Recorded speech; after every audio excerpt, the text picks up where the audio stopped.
안녕하세요. 제가 아주 재미난 이야기를 들고 청취자 여러분을 찾게 되어 진심으로 신이 납니다. 제 나이 40대, 지금은 캐나다에 정착해서 살고 있는 이민자입니다. 처음에는 내 인생이 정말 척박하다, 바람 잘 날이 없다고 생각했는데 마음의 시름을 덜고 난 지금은 아주 재미난 과거가 되었네요. 나이 60도 70도 아니고 고작 40대에 산전수전 다 겪었다고 해도 과언이 아닐 만큼 파란만장한 제 이야기 궁금하시죠? 지금부터 한번 털어놔 보도록 하겠습니다. 끝까지 제 이야기를 함께 해주신다면 너무나도 감사할 것 같아요. 제 나이 20대 후반에 결혼을 했었습니다. 그런데 결혼 3년 만에 파경을 맞이했고 지저분한 싸움 끝에 이혼을 하게 되었습니다. 사실 싸움이라고 하기에는 억울하고 제가 일방적으로 당했다고 하는 게 정답일 것 같아요. 왜 이혼을 하게 되었는지 궁금하시죠? 지금 생각해도 어이가 없긴 한데 멀쩡한 제가 불임이라 오해를 받는 바람에 이혼을 하게 되었습니다. 정작 불임이었던 사람은 저의 전남편이었는데 그 누명을 제가 다 뒤집어 쓰게 된 거였죠. 결혼하고 정말 1년이 넘는 시간 동안 아이를 가지기 위해 안 해본 노력이 없을 정도로 힘을 썼습니다. 배란일을 매번 체크하는 건 물론이고 한약도 먹어보고 남편과 저는 엄청나게 애를 썼어요. 시간을 정말 땅에다 버린 거나 마찬가지였죠. 남편과 도무지 안 되었겠기에 병원을 찾아가서 검사를 했는데 제 자궁과 난소의 기능은 100% 정상으로 나왔지만 남편이 문제였습니다. 제 남편은 정자의 기능이 거의 떨어져 있고 정자의 수도 별로 없어서 임신이 어렵다는 불임 소견을 받게 되었어요. 시험관으로도 가능성이 거의 없다면서 이 정도면 고생만 하고 아이를 가지기 어려울 것이라고 병원에서 시험관을 권하지 않았습니다. 나이도 어린데 임신이 안 된다고 하니까 남편은 엄청나게 좌절을 했어요. 그런 남편을 토닥이면서 기운을 차리게 만든 건 다름 아닌 저였습니다. 전 남편에게 그렇게 이야기를 했죠. 우리 둘이서 행복하게 살면 장땡 아니냐고요. 요즘은 애를 일부러 가지지 않는 부부들도 있는데 우리도 그렇게 둘이서만 오순도순 행복하게 살면 되지 않겠냐고 위로를 했어요. 다행히도 남편은 제 마음대로 움직여줬고 우리 둘이서만 행복하게 살자고 그렇게 약속을 했습니다. 거기다가 제가 제약회사 직원이었거든요. 그래서 일이 엄청나게 바쁘기도 했었어요. 제 커리어에 욕심이 있기도 해서 굳이 아이가 필요하지 않다고 남편을 위한 설득을 엄청나게 했죠. 하지만 우리 둘이 그렇게 결정한 것과 달리 시댁에서는 언제 아이를 낳을 거냐, 임신해라, 손주 타령을 어마무시하게 하셨습니다. 오죽하면 제가 명절을 피하고 싶어서 명절에 특근을 신청할 정도로 시달렸으니 말 다 했죠. 애가 잘생기게 해준다는 한약을 먹는 것은 기본이고 영양제도 매번 몇 박스씩 보내주셔서 집에 둘 자리가 없을 정도였습니다. 점집에도 다녀와 보고 아이가 생긴다는 암자에 가서 기도도 드려보고 정말 별짓을 다 해야 했어요. 남편의 자존심이 상할까봐 차마 시모한테 댁 아드님이 불임이라서 아이를 못 가지는 겁니다 라고 말을 할 수도 없었습니다. 하루는 제주도에 여행을 가자고 하셔서 마지못해 따라갔더니 가서 도라르방 코를 만지면 아들을 낳는다고 했다고 차를 타고 지나갈 때 도라르방이 보이면 세워서 코를 만지게 하셨어요. 그 현무암에 제 손이 다 까지는 줄 알았다니까요. 처음에는 저에게 미안하다고 손이 발이 될 정도로 빌던 남편이 제가 아무 소리 안 하고 넘어가는 날이 많아지자 슬슬 제 편도 들어주지 않더라고요. 막말로 지한테 문제가 있어서 아이를 못 가지는 건데 입을 싹 닫으니까 제가 얼마나 짜증이 났겠습니까? 하루 이틀이면 몰라도 하루가 채 가기도 전에 몇 번이고 보채는데 진짜 미치겠더라고요. 그렇게 3년이란 세월을 보내고 나니까 시모가 제 탓을 엄청나게 하더라고요. 저한테 대놓고 불임이냐? 네 애 못 가지냐? 자궁이 약하냐? 하면서 살살 쪼아대기 시작하는데 몇 번이고 울컥했는지 몰라요. 제가 문제가 아니라 댁 아드님한테 문제가 있다고요. 하고 싶은데 그때마다 제 눈치를 살살 살피면서 제가 말을 할 수 없도록 남편이 이야기를 돌리곤 했죠. 그러다가 시모가 제대로 선을 넘어버린 겁니다. 처녀적에 얼마나 놀았으면 애도 못 가지냐고요. 제가 그 말을 듣고 더 이상 참았다가는 바보 되겠다 싶어서 남편한테 소리를 꽥 질렀습니다. 야, 네가 뭐라고 말 좀 해봐. 하니까 시모가 거품을 물더라고요. 어떻게 지아비한테 너너 할 수 있냐고요. 그 와중에 우리 남편은 시모한테 뭐라고 한 줄 아세요? 얘 몸이 그렇게 생겨먹었는데 어떻게 하냐는 겁니다, 글쎄. 그 말에 우리 시모는 제가 불임인 걸 확신했고 당장 이혼하라고 난리를 쳤습니다. 이혼하라고 난리를 치니 발등에 불이 떨어진 건 남편이었죠. 새장가를 가더라도 자기가 불임이라 애를 못 낳을 게 뻔한데 어쩌겠어요. 여태 참아주고 다독여준 저랑 평생 붙어먹고 사는 게 제 딴에는 더 편하다고 생각했겠죠. 저한테 울고불고 빌었는데 제가 왜 이 꼴을 당하면서 결혼 생활을 유지해야 하는지 모르겠더라고요. 그래서 시모한테 당당하게 이야기했죠.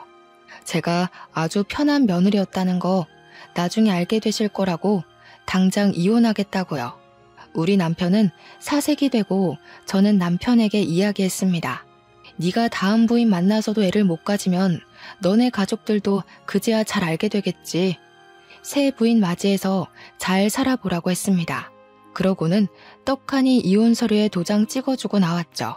저랑 이혼하고 6개월 만에 전 남편은 선을 봐서 다른 여자랑 결혼을 하긴 했다고 하던데 그 여자랑도 결국 애 못 가지고 불임인 거 까발려졌더라고 하더라고요.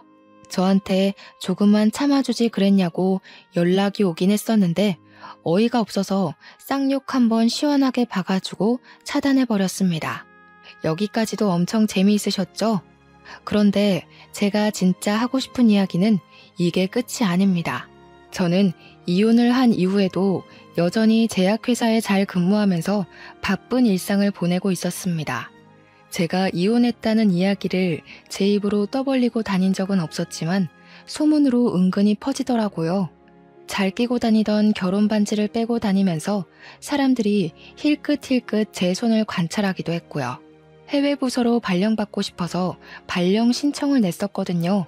그러다 보니 주위에서 암암리에 제가 이혼했다는 소식이 퍼진 것 같더라고요. 하루빨리 해외 근무지에 발령받고 싶었지만 대기도 길고 조건이 좋은지라 몇 년이 걸릴 수도 있다고 하더라고요. 좀 아쉽긴 했는데 실적을 빨리 채우고 근무만 성실하게 해도 자리가 빨리 나올 수 있다고 포기하지 말라는 상사의 말에 대기를 걸어두었습니다. 아무튼 제가 해외 발령 신청했다는 쐐기까지 박아지자 사람들이 그제야 남편은? 하고 물어보더라고요. 그래서 그냥 이혼했어 하고 말했는데 말이라는 게 그렇게 빨리 퍼지는 줄 몰랐습니다. 반나절 만에 회사 사람들 대부분이 제가 이혼했다는 소식을 전해 들었더라고요. 그러던 어느 날 옆옆 부서에 있던 돌싱남이 저랑 별로 친하지도 않은 사람인데 대뜸 이혼했어요? 하고 물어보는 겁니다. 이건 무슨 개똥 매너인가 싶어서 무슨 상관이시죠? 이렇게 대답을 했더니 머리를 긁적이더라고요. 제가 너무 직설적으로 물어봤죠? 하면서 회사에 돌싱 모임이라는 게 있는데 거기에 들어올 생각 있냐고 물어보더라고요. 처음 듣는 소리라 이게 무슨 말인가 했는데 진짜로 회사에 돌싱들끼리만 동호회를 하나 하고 있었던 거예요. 돌싱인 사람들끼리 모여서 건전한 취미 생활을 하는 모임인데 신작 영화가 나오면 3, 4, 5 모여서 같이 보러 가기도 하고 맛집 탐방도 한대요. 술을 잘 마시는 사람들끼리는 술을 마시고 술을 못 마시는 사람들은 커피를 마시면서 이혼에 대한 고찰을 나누는 모임이라는 겁니다. 근데 이야기를 듣기만 했는데도 너무 재밌을 것 같은 거예요. 다른 사람들은 무슨 이유로 이혼을 했나 궁금하기도 하고 아무튼 호기심에 가입을 하겠다고 했습니다. 돌싱들끼리 모여서 할 말이 얼마나 많겠어요. 첫 모임 날짜가 정해지기를 엄청나게 기다렸습니다. 기대하던 돌식 모임 약속 날짜가 잡혔고 사람들끼리 만나서 카페에서 팥빙수도 먹고 영화도 보고 노래방도 가고 놀았어요. 처음 만난 자리인데도 정말 어색한 거 하나 없이 다들 잘해주셔서 적응도 금방 했답니다. 그렇게 여러 번 만남을 거치다 보니까 생각보다 사람들이 멀쩡하더라고요. 저는 좀 걱정하기도 했거든요.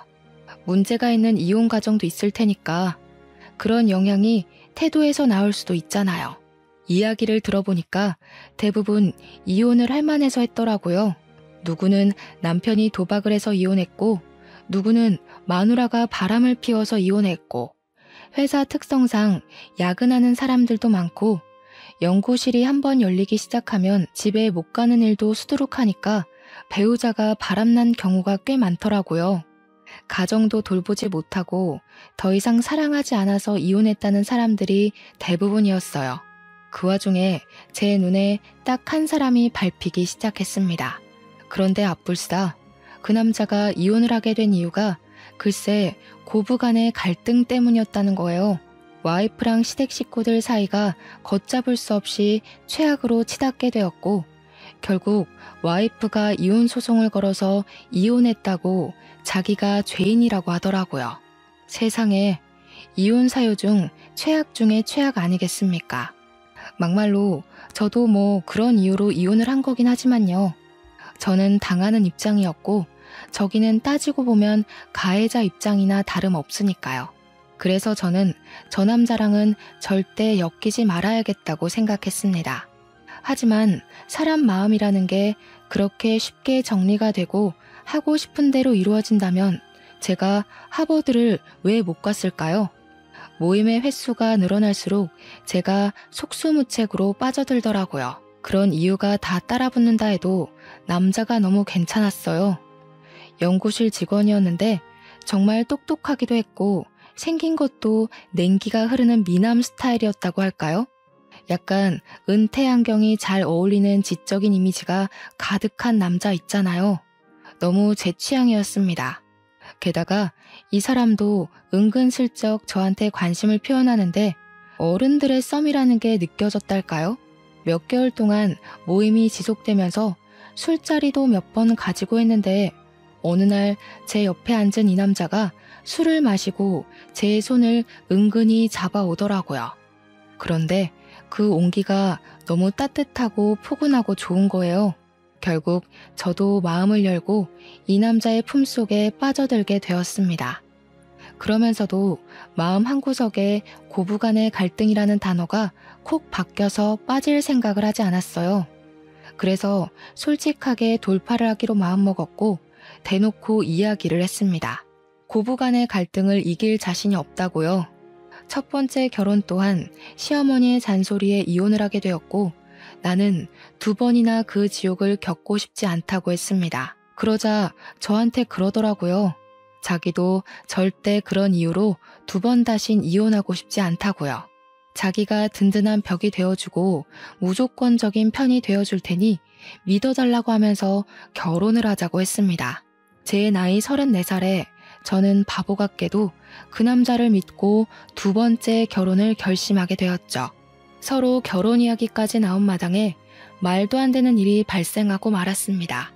바로 제가 신청했던 해외 발령이 떡하니 자리가 났다고 연락이 오게 된 것이었습니다.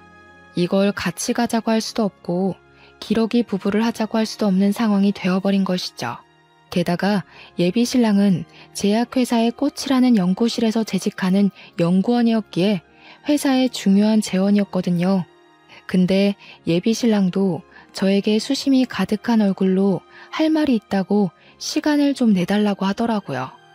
오늘이 날이라는 생각이 들어서 이별을 이야기할 생각으로 퇴근 후에 회사에서 조금 떨어진 카페에 나란히 앉아 이야기를 하게 되었습니다. 먼저 이야기를 하겠다고 하더니 저에게 일을 그만둘 생각이 있냐고 물어보더라고요. 저도 제 커리어를 정말 중요하게 생각하고 있었던 터라 그래서 해외 발령을 포기할 수 없었던 거기도 했고요. 그래서 회사를 그만둘 생각은 전혀 없다. 무슨 일이냐 하고 물어보았죠. 그러니까 저한테 사실은 자기가 해외 발령이 났다면서 6개월 뒤에는 캐나다에 가야 한다고 하는 겁니다. 너무 좋은 기회이기도 하고 해외 연구실에서 직접 배울 수 있는 기회라서 절대 포기하고 싶지가 않대요. 근데 저의 발령지도 캐나다였거든요. 예비 신랑에게 이야기를 했어요. 나도 캐나다에 가야 하는데 오늘 그 이야기 하려고 했어. 하고요. 그러니까 예비 신랑 얼굴이 눈에 띄게 밝아지는 겁니다. 캐나다에 외국 제약회사와 같이 쓰는 협동 연구실이 있거든요. 그 연구실 옆 건물이 우리 캐나다 지사고요. 같이 가면 되는 거 아니냐고, 이게 바로 하늘이 내려준 운명인 것 같다면서 6개월 안에 결혼식을 올리고 캐나다에 가자고 하더라고요. 이별을 생각하고 만나는데 결혼의 급물살을 타게 된 거죠. 그런데 결혼 이야기를 구체적으로 나누고 각자의 집에 이야기를 하기로 했는데 고부간의 갈등이 자꾸 생각나더라고요. 게다가 재혼인데 재혼까지 실패하면 제가 무슨 면목으로 부모님을 뵐 수 있겠어요. 어떻게 해야 할지 고민을 하는 와중에 예비 시댁에서 먼저 저를 보고 싶다고 연락이 왔고 고부간의 갈등을 한번 겪어보자 싶어서 만나러 나갔습니다.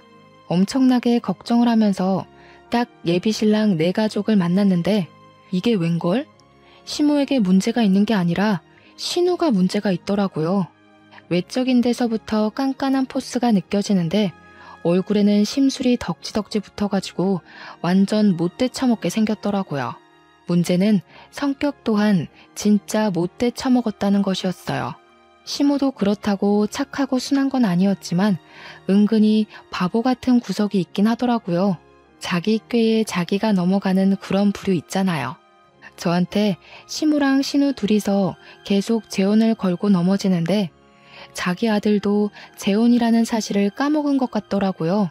그것도 고부간의 갈등으로 이혼을 하게 된 거였는데 뭘 믿고 자꾸 저한테 재혼 들먹이는지 어이가 없었습니다. 대놓고 물어본 건 아니고 은근히 돌려서 물어보니까 예비 신랑의 전부인이 악기를 다루던 사람이었다고 하더라고요. 할 줄 아는 게 피리 부는 거밖에 없었다면서 그걸로 괴롭혔다고 신우가 자랑스럽게 이야기를 하더라고요. 전부인네 집이 꽤 부잣집이었다는데 살림 하나하나 트집 잡으면서 괴롭히니까 못 버티고 이혼하자고 한 거죠. 그것도 결혼한 지 6개월 만에 이혼을 했대요.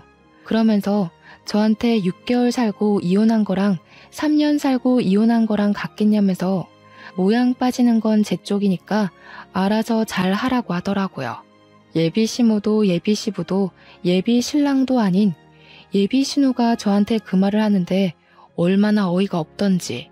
그러면서 저한테 가풍을 꼭 지켜야 한다면서 한 달에 한 번은 무조건 가족 모임에 참석해야 하고 명절에 친정 갈 생각은 하지 말라고 하대요. 출가 외인은 출가 외인답게 굴으라면서 하자 있는 여자 우리가 품어주면서 재혼시키는 거니까 말 잘 들으래요. 저도 뭐 지지 않고 이야기하긴 했습니다. 신우 되실 분도 그럼 명절에 시댁에 가 있으셔야 하니까 친정에는 방문하지 않으시겠네요? 한 달에 한 번 모임도 꼬박꼬박 하시는 거고요. 제가 알아서 챙길 테니까 출가 외인이면 출가 외인답게 구셔야죠. 그러니까 부들부들 떠는데 그 꼴이 퍽이나 우스웠습니다. 예비 신랑도 저한테 말 잘했다면서 누나가 뭔데 우리 결혼에 감나라 배나라 하냐고 신경 쓰지 말라고 하더라고요. 아무튼 저와 예비 신랑이 6개월 뒤에 캐나다에 가야 하는 걸 양가가 다 알고 있었기에 빠르게 결혼부터 하기로 했습니다. 재혼이기에 식도 간단하게 가족들끼리 올리기로 했고 혼인신고는 비자 문제가 걸려 있어서 먼저 하기로 했죠. 그런데 제 예상 밖의 일이 벌어졌어요. 예비 신우가 생각보다 발이 무척이나 넓은 사람이었더라고요. 저한테 어디 학교를 졸업했냐, 어느 동네에 살았었냐 이것저것 호구조사를 하더니 뒤에서 몰래 알아봤었나 봐요. 결혼식을 코앞에 두고 예비 시모가 저를 부르길래 나갔더니 예비 신우랑 같이 저한테 사기 결혼을 하려고 했다고 혼인 무효 소송을 걸겠다는 겁니다. 저한테 호통을 막 치면서 이야기를 하는데 이게 다 무슨 소린지 영문을 몰라서 가만히 있었죠. 그러니까 예비 신우가 그러대요. 어디 불임인 걸 속이고 재혼을 하려고 했냐고요. 하나뿐인 아들이 대를 이어야 하는데 불임이 웬 말이냐고 소리를 치더라고요. 예비 시모가 가슴을 퍽퍽 펴면서 어디 애도 못 낳는 게 결혼이냐고 신우는 옆에서 야실야실거리면서 이야기하더라고요. 애 낳는 건 축복인데 어떻게 감쪽같이 속이고 결혼을 진행하려고 했어? 이건 사기지 이러면서요. 지는 애가 둘이나 있다 이거죠. 저도 이야기했어요. 어디서 들었냐고 물어보니까 전 남편네 친인척이랑 신우가 한 달이 건너서 아는 사이래요. 그래서 저도 콧방귀를 끼면서 말했습니다. 하나는 알고 둘은 모르시네. 제가 불임인 게 아니라 걔가 불임이었거든요. 라고요. 그러니까 미심쩍어 하면서 신우가 또 어디론가 전화해서 물어보더라고요. 그러더니 큰 소리가 오고 가는데 제 말이 맞는다는 걸 확인한 것 같았어요. 전화를 끊고 나서 제가 의기양양한 표정으로 앉아 있으니까 시모랑 신우가 둘이 속닥속닥 하더니 저보고 이만 가보래요. 진짜 어이가 없어서. 제가 그대로 가면 사람이 아니잖아요. 신우한테 당당하게 사과하라고 이야기를 했습니다. 그러니까 신우가 아니 가족끼리 뭘 이런 걸로 얼굴을 붉히려고 하냐고 되려 큰 소리를 치는 겁니다. 시모는 속 시끄러우니까 이만 가보라고 손을 허이허이 젓고 있고 저도 만만하게 보이면 안 되겠다는 생각이 들어서 사과하시라고요 하고 큰 소리를 쳤어요. 그러니까 저보고 어디서 큰 소리를 내냐고 건수 잡았다는 듯이 호통을 치는 겁니다. 제가 진짜 짜증이 확 나서 앞으로 그냥 저 불임인 줄 알고 사시라고 저 남편한테 이야기해서 애 안 가지고 살게요 했습니다. 그러니까 둘 다 화들짝 놀라서는 아니 무슨 말을 그렇게 하냐고 사과하면 되잖아 할게 하더니 시모가 신우 보고 사과하라고 시키더라고요. 신우가 저한테 아니 올케 진짜 가지가지 한다. 꼭 사과를 받아야겠어? 하는데 제가 가지가지 하는 김에 더 해볼까요? 하니까 꼬리를 내리더라고요. 그래 내가 미안해 실수했어 하고 사과하자마자 잘 알겠다고 사과를 받아줄지 말지는 생각해 보겠다고 하고 집으로 돌아왔습니다. 저와 남편이 미리 혼인신고를 하기도 했고 둘 다 해외 발령으로 준비할 게 많았던 터라 남편 혼자 살던 집에 살림을 합쳐서 같이 살고 있었거든요. 남편이 집으로 돌아오자마자 붙잡고 이야기를 죄다 털어놓았습니다. 내 전 남편의 가족이랑 신우가 어떻게 아는 사이인지는 모르겠는데 내가 불임이라고 했다면서 혼인 무효 소송을 들먹이더라 했어요. 그러니 남편의 얼굴이 사색이 되어서는 미친 거 아니냐고 난리가 났더라고요. 있는 그대로 모든 걸 설명해주고 나니까 남편이 신우한테 바로 전화 걸어서 누구 앞길을 망치려고 하는 거냐고 화를 냈어요. 입 한 번만 더 놀렸다가는 주둥이를 확 꿰매버릴 거라고 앞으로는 조심하라고 난리를 치더라고요. 다음날 신우가 나한테 연락 와서는 일을 왜 크게 만드냐고 핀잔을 주더라고요. 자기가 사과한 걸로 끝냈으면 됐지 굳이 가족 간의 분란을 만들 필요가 있었냐고 자기 할 말만 하더라고요. 그래서 저는 그냥 살포시 무시해버렸습니다. 우리 집에서는 사위랍시고 100년 손님 대접해주는데 저는 무슨 시댁의 평생 노예, 몸종 이런 건 아니잖아요. 저도 한번 이혼해보고 나니까 제 성격대로 살아야 마음도 편안하고 몸도 편안하다는 걸 깨닫게 되었고요. 그래서 그냥 캐나다 가기 전까지 내가 하고 싶은 대로 살아야겠다 싶어서 막 나갔습니다. 하루는 시모가 나물 반찬 하는 법을 알려주겠다면서 재료 싹 손질한 상태로 들고만 오라는 거예요. 그래서 저는 나물 반찬을 그냥 반찬 가게에서 사갔습니다. 어차피 그 맛이 그 맛 아니겠어요? 하면서요. 요즘 반찬은 만들어 먹는 것보다 사서 먹는 게 더 싸게 먹히는 거 아니겠냐고 반찬 무더기로 사오니까 시모가 입만 뻐끔뻐끔 하더라고요. 우리 아들은 고기 반찬 좋아하니까 이러면서 고기 반찬 죄다 남편 앞으로 가져다 놓을 때도 저도 좋아한다고 제 앞으로 도로 돌려놓고는 했습니다. 그나마 시부가 좀 깨어있는 편이라서 시모한테 눈치 주시고 제 편을 들어주시긴 했지만 시모는 정말 변하지 않더라고요. 오죽하면 시부가 왜 먹는 걸로 차별하냐고 아들 또 이혼시키고 싶어서 그런 거냐, 사람이 좀 점잖게 있어봐라 하면서 타박을 해주셨습니다. 입이 삐죽 나온 채로 밥을 먹는 시모를 보면서 아주 고소했죠.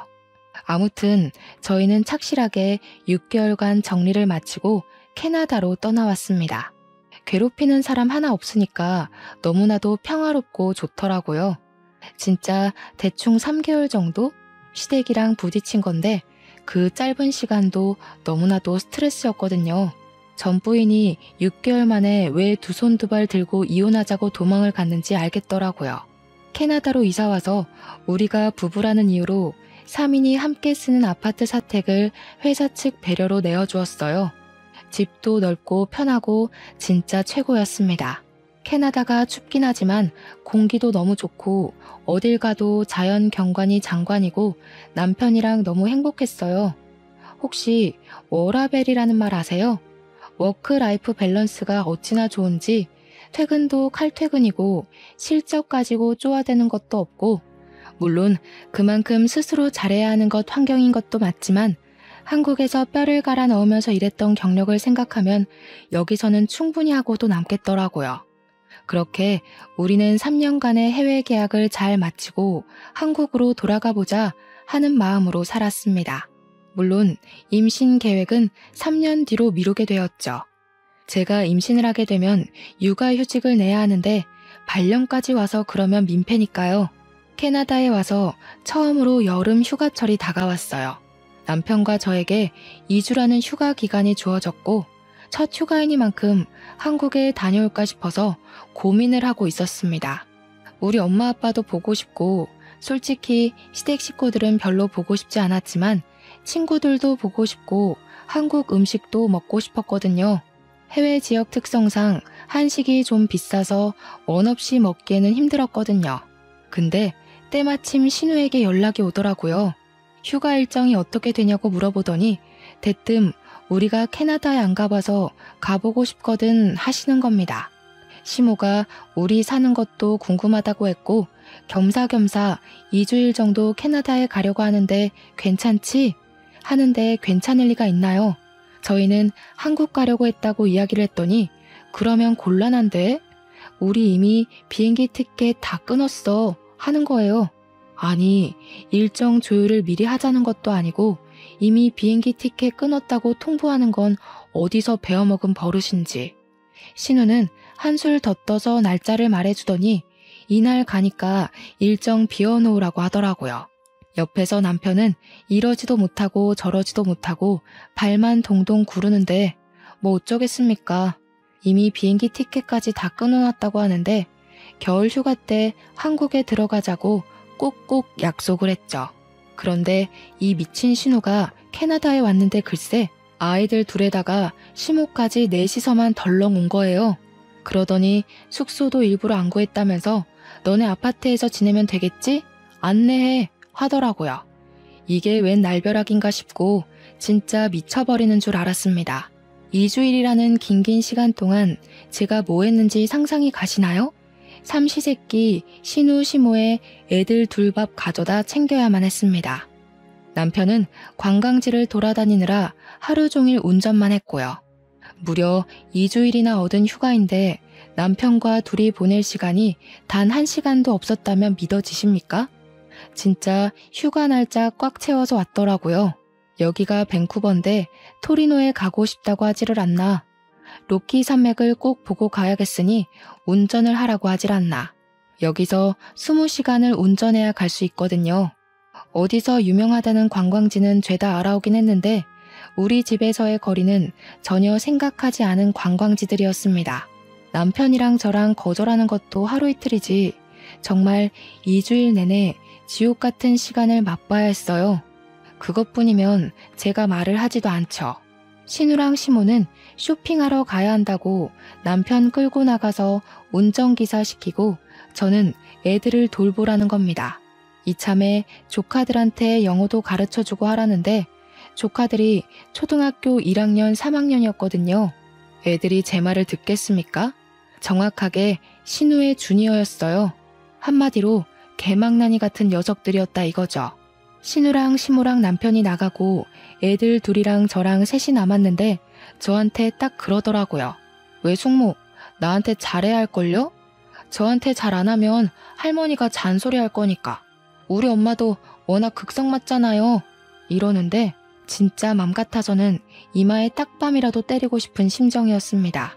도대체 초등학교 3학년이 뭐 저리 발랑 까졌는지 답도 없더라고요. 그러더니 저한테 떡볶이가 먹고 싶으니까 당장 떡볶이를 만들어 오라는 거예요. 여기가 무슨 슈퍼에서 떡을 파는 것도 아니고 떡을 어디서 구해온다는 말입니까? 둘째 조카는 왜 숙모 저랑 말타기 놀이에요. 빨리 엎드려요. 이러고 있고 진짜 죄 없는 남편 멱살 잡을 뻔했습니다. 우리 친정 부모님도 사위 불편할까봐 캐나다 놀러 오겠다는 소리 한 번 없으신데 해도 너무하잖아요. 아무튼 쇼핑 나간 셋이서 저녁까지 먹고 들어오겠다고 하면서 저보고 애들 밥 좀 잘 챙겨주라고 신우가 신신당부를 하대요. 짜증나서 라면 끓여 먹었습니다. 그랬더니 집으로 돌아와서는 왜 숙모식이나 돼서 스테이크 구워줄 생각은 안 하고 라면이나 먹인다고 지랄지랄을 하더라고요. 제가 너무너무 빡이 치잖아요. 집에서 노는 사람도 아니고 나도 일하는 사람이다. 겨우 받은 여름 휴가인데 누구 뒤치다꺼리를 하는 거냐고 했죠. 신우한테도 대놓고 이야기를 했어요. 여기 와서 쇼핑하는 데만 돈 썼냐고요. 애들 데리고 나가서 스테이크를 사 먹이라고 했죠. 우리도 좀 사주고 하라고 여기 와서 숙소 제공하고 관광지도 다 모시고 다녔는데 수고비는커녕 기름값이라도 준 적 있냐고요. 그랬더니 시모가 가족끼리 뭘 그리 계산적으로 나오냐고 애들이 라면 먹으면 몸에 안 좋으니까 하는 소리지 하는 거예요.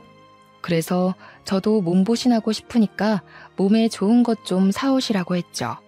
그렇게 열이 뻗치는 2주일을 보내고 남편이 신우랑 시모한테 신신당부를 하더라고요. 다음 휴가 때부터는 우리가 한국에 나갈 예정이니까 절대로 캐나다 올 생각하지 말라고요. 여기 회사 사택이라 이렇게 많은 사람들이 묵는 것도 당연히 안 되고 시끄럽게 굴면 안 된다고 조카들 때문에 아랫집에서 항의도 들어왔다고 살벌하게 이야기를 했습니다. 이러면 인사고과에 문제 생겨서 승진도 못할 거고 아들 회사 잘리는 거 보고 싶냐고 하니까 시모가 마지못해서 알겠다고 하더라고요. 신우는 세상 빡빡하게 군다고 대기업 너만 다니냐고 구시렁거리는데 신우네는 대기업 다니는 사람 없거든요. 겨울 휴가 때는 일정을 미리 공유하지 않기도 했고 남편이 했던 말이 있어서 그런지 캐나다에 오겠다는 소리가 없더라고요. 그래서 준비했던 대로 한국에 나가서 국내 여행을 쭉 돌았습니다. 시댁에는 딱 하루만 갔고 남편이랑 둘이 제주도도 다녀오고 친정에서도 며칠 쉬고 친구들도 만나고 했어요. 시모만 우리 아들 한국 왔는데 왜 이렇게 얼굴 보기가 힘드냐고 우는 소리를 했는데 남편이 쉬러 온 거니까 집에 안 갈 거라고 못을 박더라고요. 그래도 마음에 걸리긴 했는지 혼자 시댁에 하루 갔다 오더니 저한테 안 따라가길 잘했다고 하대요. 시모가 며느리 일 시키려고 잔뜩 준비를 해놨더래요. 제가 안 가서 신우랑 시모가 일 다 했다면서 다음에도 가지 말라고 하더군요. 겨울을 한국에서 잘 보내고 다시 캐나다로 들어와 회사 일에 치여 엄청 바쁘게 지냈습니다. 그렇게 또 여름 휴가가 왔는데 남편이 이번에는 미국으로 가서 휴가를 보내고 오자고 하더라고요. 그런데 아니나 다를까 신우한테서 연락이 오더라고요. 이번 여름 휴가는 언제냐고요. 저희 미국 갈 거예요 하고 이야기하니까 그러면 곤란한데 이러더니 우리 애들 좀 보내려고 했다고. 캐나다에서 영어 배우면 좋잖아. 아니면 미국으로 보낼까? 데리고 좀 갔다 와 하는 겁니다. 한 달 정도 보낼 테니까 케어 좀 부탁한다고 하는데 남편이 전화를 빼앗아 말했어요. 우리 휴가 2주일밖에 안 되고 미국 갈 건데 무슨 한 달 동안 보내겠다는 미친 소리를 하고 있냐고 했죠. 그러니까 신우가 뻔뻔하게 우리 애들 다 커서 밥만 잘 챙겨주면 되니까 미국은 다음에 가라는 거예요. 남편이 보내기만 해보라고 공항에서 국제미아되는 꼴 보고 싶으면 그렇게 하라고 했더니 신우가 가족끼리 너무하다고 난리더라고요. 그렇게 여름 휴가는 남편과 저와 둘이서 미국 여행을 잘하고 돌아왔습니다. 캐나다도 좋은데 미국도 진짜 좋더라고요. 그 다음 휴가 때 진짜 진상 신우의 제대로 된 모습을 볼 수 있었습니다. 이번에는 신우도 작정을 했는지 갑자기 연락이 와서는 우리 애들 내일 캐나다 들어가니까 공항에서 픽업 좀 하라는 거예요. 제가 놀래서 애들끼리 온다고요? 했더니 다 컸으니까 상관없다고 밥 잘 챙겨주고 숙제 좀 도와주고 영어 공부도 시켜줘 하고는 끊더라고요. 남편이 열받아서 계속 전화를 걸었는데 그 뒤로는 아예 남편 전화도 제 전화도 수신 거부를 했는지 받질 않았습니다. 남편이 찜찜하니까 어쩔 수 없이 공항에 나갔는데 진짜로 몸만한 캐리어 2개를 질질 끌고 조카들 2명이 덜렁 캐나다에 온 거예요. 남편이 너네 언제 돌아가냐고 물어보니까 한 달 뒤에 간다고 하더래요. 숙제에 영어책에 한아름 짐을 들고 왔는데 제가 이걸 다 언제 하냐고 물어보니까 외숙모랑 하면 된다던데요? 하고 있더라고요. 진짜 한 달 동안 제가 애들 수발을 다 들었는데 진심으로 아이 낳는 게 왜 축복인지 모르겠더라고요. 초등학교 2학년, 4학년이 제 말을 들어줄 리도 만무하고 죽는 줄 알았습니다. 애들은 햄버거 먹고 싶다, 피자 먹고 싶다 난리도 그런 난리가 없는데 진짜 애들 손에 $100 한 장도 안 쥐어 보냈더라고요. 그러면서 첫째 조카가 뭐라는 줄 아시나요? 엄마가 메이플 시럽을 사오라고 했다며 사흘 목록을 적어줬다고 종이를 건네더라고요. 무슨 캐나다 화장품에 생필품에 조미료에 많기도 더럽게 많더라고요. 애들한테 웃으면서 돈은 가지고 왔냐고 물어보니까 외숙모가 사줄 거라고 했어요 하는데 진짜 신우 머리채 잡고 싶었습니다. 그래서 그냥 저도 될 대로 되라 하고 하나도 안 사줬어요. 남편도 열받았는지 왜 그런데 우리 돈 쓰냐고 사주지 말라고 했고요. 그런데 애들 밥을 굶길 수는 없지 않겠어요? 그래서 밥만 정말 덜렁 해줬습니다. 저희도 한 달 내내 휴가를 받을 순 없어서 출근을 해야 했거든요. 출근할 때는 애들한테 알아서 집 보라고 그러고 나갈 수밖에 없었죠. 근데 집에만 돌아왔다 하면 집이 개 난장판이 되어 있는 거예요. 자기들끼리 뭐 해먹겠다고 난리를 친 건지 하루는 주방이 완전 밀가루 범벅이 되어 있었습니다. 화가 나서 너네 이게 다 뭐 하는 짓이니?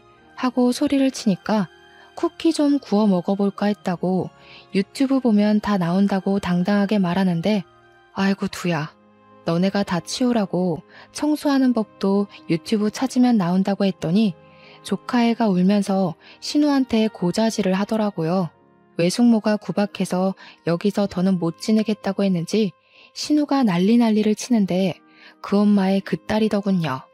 결국 난리치는 신우 목소리 듣기 싫어서 남편에게 토스했죠. 그랬더니 남편도 쌓아둔 게 많았는지 신우한테 진짜 분노의 지랄을 하더라고요. 애들한테 돈 한 푼 안 주고 캐나다까지 보내는 건 어디서 배워먹은 진상짓이야? 자기들이 집 난장판 만든 건 생각도 안 하고 누구 보고 치우라고 고자질을 해대고 앉았어? 애들이 뭘 보고 자랐으면 가정교육이 이따위겠냐고. 진짜 쪽팔린 줄 알아. 조카들도 남편이 화내는 걸 처음 본 건지 잔뜩 쫄아서는 그 뒤로 착실하게 공부만 하더라고요. 그 다음부터 신우가 휴가 때 애들을 캐나다에 보내겠다는 소리도 쏙 들어갔고요. 저희는 3년 동안의 해외 발령을 무사히 마치고 한국에 돌아가게 되었는데 그즈음 제가 임신을 하게 되었어요. 만삭 때 육아휴직을 내기로 해서 임신 중에도 일을 하고 있었죠. 그런데 캐나다에서 협업했던 외국 제약회사에서 꾸준히 남편에게로 스카우트 콜이 들어왔습니다.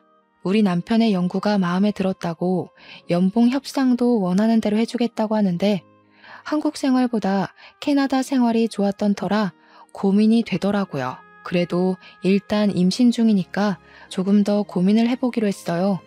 애 키우기는 한국만한 곳이 없으니까요. 아무튼 한국에서 살 집은 친정 옆으로 정했습니다. 제가 임신을 했다는 게 크게 작용해서 친정 근처로 온 건데 시댁에서 난리가 난 거예요. 시댁 근처로 와야지 우리 아들을 엄한데 뺏기게 생겼다고요. 남편은 시댁 근처 가면 피곤해진다고 싹 무시했어요. 그렇게 임신 18주쯤 되었을 때 일이 터지고 말았습니다. 시무랑 신우가 마사지를 가야겠다면서 저에게 애들을 봐달라고 하더라고요. 애들도 초등학교 6학년, 4학년이었으니까 대충 숙제만 시키면 된다고 하길래 알겠다고 했죠. 근데 제가 임신을 하고 나니까 시도 때도 없이 졸린 거예요. 그래서 소파에서 잠시 자고 있었는데 둘째 조카가 숙제 다 했다고 놀아달라고 저를 깨운 거죠. 너무 푹 잠들었던 터라 잠이 덜 깬 상태로 왜 하고 있는데 일어나 보라고 하면서 둘째 조카가 제 배 위로 올라타선 심한 응석을 부렸습니다. 그런데 순간 배가 너무 아파서 눈앞이 핑 돌면서 배가 미친 듯이 땡기고 식은땀이 줄줄 나는 거예요. 30시간 같은 3분이 지났는데 배가 괜찮아지지 않고 점점 뭉치는 느낌이 들고 아랫배가 찢어지는 느낌에 땅바닥에 주저앉고 말았는데 조카 2명이 저를 손가락질을 하더라고요. 와, 아픈 척 지리고 오지고. 이 말을 내뱉는데 순간 눈물이 줄줄 나는 겁니다. 때마침 시부가 집에 왔고 제가 배를 붙잡고 대굴대굴 구르는 걸 보고 급하게 119를 불렀어요. 병원에서 하는 말이 정말 큰일 날 뻔했다고, 아기가 튼튼하고 산모의 자궁이 튼튼해서 버틴 거라고, 하마터면 유산할 뻔했대요. 시부가 열받아서 씩씩거리고 남편도 헐레벌떡 오고 시무랑 신우도 병원에 왔는데 신우가 뻔뻔하게 애들이 장난 좀 쳤다던데 뭘 이렇게 유난이야? 라며 짓거리는 겁니다. 남편이 열받아서 씩씩대는데 옆에 서 있던 시부가 신우 따귀를 확 날려버렸습니다. 너 때문에 귀한 손주 잃을 뻔했는데 어디서 뻔뻔하게 그딴 소리를 짓거려? 뺨 맞은 신우랑 시모랑 둘 다 얼어붙어 있었죠. 엄마고 누나고 꼴도 보기 싫어. 당신네들 꼬락서니 보기 싫어서 우리 이민 갈 거야. 찾아올 생각도 하지 말고 연락도 하지 마. 진즉에 내가 첫 번째 이혼을 했을 때 인연을 끊었어야 했어. 그 말에 시모가 사색이 돼서 아들아 아들아 하는데 시부가 당신은 아들이라 부를 자격도 없다고 고래고래 화를 냈어요. 우리 친정 부모님도 소식 듣고 오셔서는 열받아서 시모한테 한 소리 하시더라고요. 도대체 가정교육을 어떻게 시켰길래 줄줄이 집안 망신을 이리도 시키십니까? 2번 다신 우리 딸한테 연락도 하지 마세요. 내가 우리 사위 봐서 참는 겁니다. 시부가 고개 숙이고 죄송하다고 이야기하고 신우랑 시모 보고도 사과하라고 호통을 쳐서 결국 신우랑 시모도 저한테 무릎 꿇고 사과를 했습니다. 아마 우리 부모님이나 시부 아니었으면 사과도 안 하고 뻔뻔하게 굴었겠죠. 물론 저도 그 사과를 받아주진 않았습니다. 결국 안정이 필요하다는 말에 저는 육아휴직을 일찍 쓰려고 했고 남편은 진지하게 이민을 가자고 했습니다. 남편이 연봉이 오를 테니 생활비 걱정은 안 해도 될 것 같다며 캐나다에서 재취업 준비를 하는 게 어떻겠냐고 했어요. 결국 저희는 이민을 결정했고 시부에게만 이야기를 했습니다. 빠르게 한국 생활을 정리하고 남편은 스카우트 제의가 왔던 외국 제약회사에 취직을 했고 저는 출산을 무사히 마쳤답니다. 친정엄마가 캐나다로 오셔서 3개월 동안 몸조리 해주시고 돌아가셨고요. 아이도 꽤 컸고 저는 재취업 준비를 해서 좋은 회사에 취직도 하게 되었습니다. 시모랑 신우는 어떻게 되었냐고요? 그 뒤로 저한테는 물론이고 남편한테까지도 연락을 못하게 되었죠. 남편이 모조리 다 차단했거든요. 근근히 시부를 통해서만 안부를 전하며 살고 있는 중입니다. 여러분도 참고만 살지 마시고 꼭 하고 싶은 말은 다 뱉으면서 삽시다. 제 이야기를 들어주셔서 감사합니다.